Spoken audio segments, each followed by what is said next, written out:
অত্যন্ত হৃদয়গ্রাহী একটা বক্তব্য রেখেছেন, কিন্তু তার বক্তব্যের মধ্যে কিছু ব্যাখ্যা খুব দাবি রাখে। তার জন্য মাননীয় আইনমন্ত্রীকে আপনি যদি একটু সময় দেন, তিনি 300 মিনিটে কিছু বক্তব্য রাখবেন তার ব্যাখ্যার জন্য। ধন্যবাদ মাননীয় স্পিকার। মাননীয় আইনমন্ত্রী। মাননীয় স্পিকার, আমি যখন ওকে দেখছিলাম তখন দেখছিলাম ও সাদা ফ্যাকাশে হয়ে গিয়েছে, একটা ফোঁটা বিন্দু রক্ত ওর ভিতরে ছিল না, পুরোটা রক্ত যে এই জমিনে পড়ে গিয়েছে।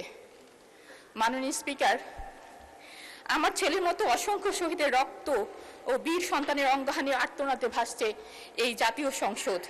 দীর্ঘ 17 বছর পর নানা জুলুম নির্যাতনের পরে এই রক্তস্নাত জাতীয় সংসদে আবারও অধিবেশন চলছে বাজেট আলোচনা, যা কিনা জুলাই না আসলে আসলে সম্ভব হতো না।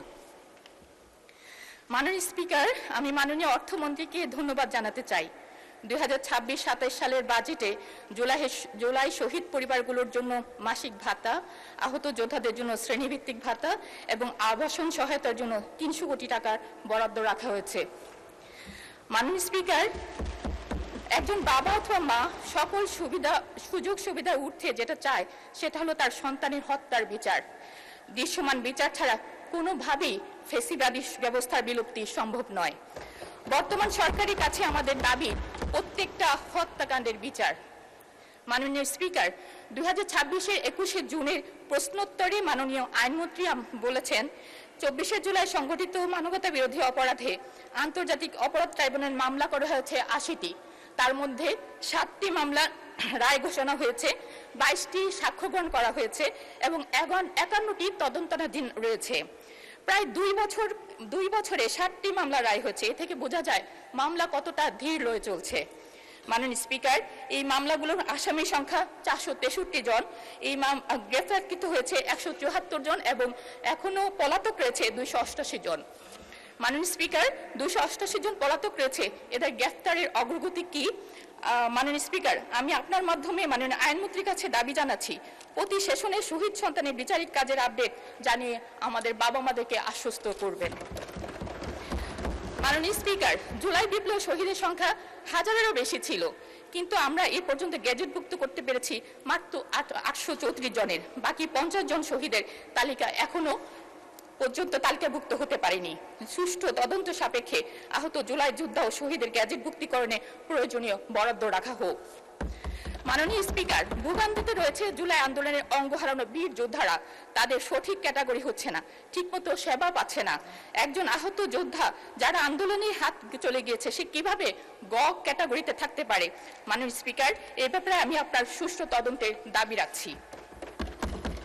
মাননীয় স্পিকার, 844 জন শহীদ এবং 14,407 জন আহত যোদ্ধা স্বীকৃত। এই সংখ্যাগুলো পরিসংখ্যান নয়, প্রতিটির পেছনে আছে একটি বিপর্যস্ত পরিবার। এই পরিবারগুলোর পাশে শুরু থেকে যে প্রতিষ্ঠানটি দাঁড়িয়েছে সেটি হলো জুলাই শহীদ স্মৃতি ফাউন্ডেশন। আর্থিক সহায়তা, চিকিৎসা, পুনর্বাসন, মানসিক স্বাস্থ্য সেবা, স্মৃতি সংরক্ষণ সবকিছু এক ছাদের নিচে। এই পর্যন্ত 831টি শহীদ পরিবার এবং 6,127 জন আহত যোদ্ধাকে নিয়ে 120 কোটি টাকা সহায়তা দেওয়া হয়েছে সম্পূর্ণ স্বচ্ছতার সাথে, যা তাদের একনাবিল সিএ ফার্ম অডিট রিপোর্টে প্রমাণিত রয়েছে। কিন্তু মাননীয় স্পিকার, গত 3 মাসে এই ফাউন্ডেশনটি কর্মীরা বেতন পাননি, ঈদ বোনাস পাননি। যারা নিজের বেতনের টাকা থেকে আহত শহীদ পরিবারকে সাহায্য করেছেন তারা আজ নিজেরাই সংকটে। মাননীয় স্পিকার, আমি সংসদে 3টি সুনির্দিষ্ট দাবি জানাচ্ছি এই প্রতিষ্ঠানটির জন্য। আর্থিক কোডের মাধ্যমে এই প্রতিষ্ঠানটিকে প্রয়োজনীয় বরাদ্দ দেওয়া হোক। অবশিষ্ট শহীদ পরিবার ও আহত যোদ্ধার জন্য সরকার প্রতিশ্রুত অবশিষ্ট 263 কোটি টাকা বরাদ্দ দেওয়া হোক। মুক্তিযুদ্ধ বিষয়ক মন্ত্রণালয় অথবা সমাজতন্ত্র মন্ত্রণালয় এই ফাউন্ডেশনটিকে আনুষ্ঠানিক সহযোগী প্রতিষ্ঠান হিসাবে স্বীকৃতি দিক, কারণ এই ফাউন্ডেশনের কাছে আছে স্বচ্ছতা, অভিজ্ঞতা, ওয়ান স্টপ সক্ষমতা এবং সবচেয়ে বড় কথা মানুষের বিশ্বাস।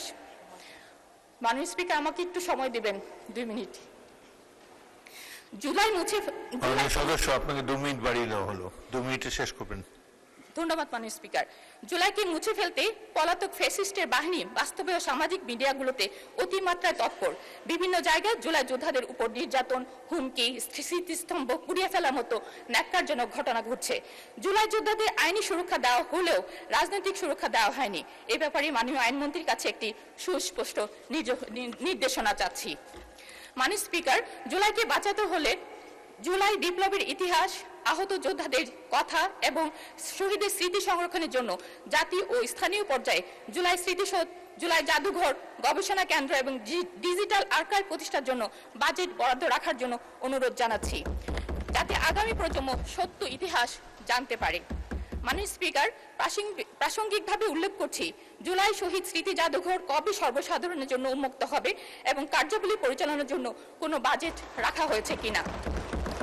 মাননীয় স্পিকার, আমরা ভুলিনি প্রিজন ভ্যানের সামনে দাঁড়ানো সেই মেয়েটাকে, যে তার বুকে সাহস দিয়ে সারা বাংলাদেশকে যে দেখিয়েছিল কিভাবে অন্যায়ের সামনে জীবন বাজি রেখে দুহাত প্রসারিত করে দাঁড়াতে হয়। মাননীয় স্পিকার, সেই মেয়েটাকেও ভুলিনি আমরা, যে ছাত্রলীগের লাঠির আঘাতে যার কপাল কেটে রক্ত ঝরেছিল। মাননীয় স্পিকার, জুলাইয়ের পর এইসব অগণিত নারী যোদ্ধারা হারিয়ে গেছে, কিন্তু তাদের হারাবার কথা ছিল না। আমি আপনাদের মাধ্যমে এইসব নারীদের সংশ্লিষ্ট মন্ত্রণালয় পুরো স্বীকৃতির আশা করছি। মাননীয় স্পিকার, আহত পঙ্গু ব্যক্তিদের জন্য আজীবন চিকিৎসা, ফিজিওথেরাপি, মানসিক স্বাস্থ্য সেবার বরাদ্দ রাখা প্রয়োজন মনে করছি। মাননীয় স্পিকার, একটি পরিবার কর্মক্ষম মানুষটি যখন হারিয়ে যায়, সেই পরিবারের সন্তানদের শিক্ষার উপর আঘাত হানে। শহীদ ও আহত পরিবারগুলির জন্য স্কুল, কলেজ, মাদ্রাসা ও বিশ্ববিদ্যালয়গুলোতে আর্থিক প্রণোদনা দিলে তারা ঝরে না গিয়ে সম্পদে পরিণত হতে পারত। মাননীয় স্পিকার, মাননীয় অর্থমন্ত্রী বাজেট বক্তৃতার ৩ নম্বর অনুচ্ছেদে উল্লেখ করেন, আমরা যে জুলাই জাতীয় সনদ স্বাক্ষর করেছি তা অক্ষরে অক্ষরে বাস্তবায়ন করার ঘোষণাও ইতিমধ্যে মাননীয় প্রধানমন্ত্রী জাতির সামনে এনেছেন। যে জুলাই না আসলে আজকের এই সংসদেরই অস্তিত্ব ছিল না, সেই জুলাইকে নিয়ে জুলাই সনদ এখনো বাস্তবায়ন হয়নি। মাননীয় স্পিকার, আমি আপনার মাধ্যমে জুলাই সনদ বাস্তবায়নের আবেদন রাখছি। মাননীয় স্পিকার, সরকারি দল তার নির্বাচনী ইস্তেহারে থাকা সুশাসনের সঠিক প্রয়োগ করে জুলাই সনদের পাশাপাশি বাজেটকে অক্ষরে।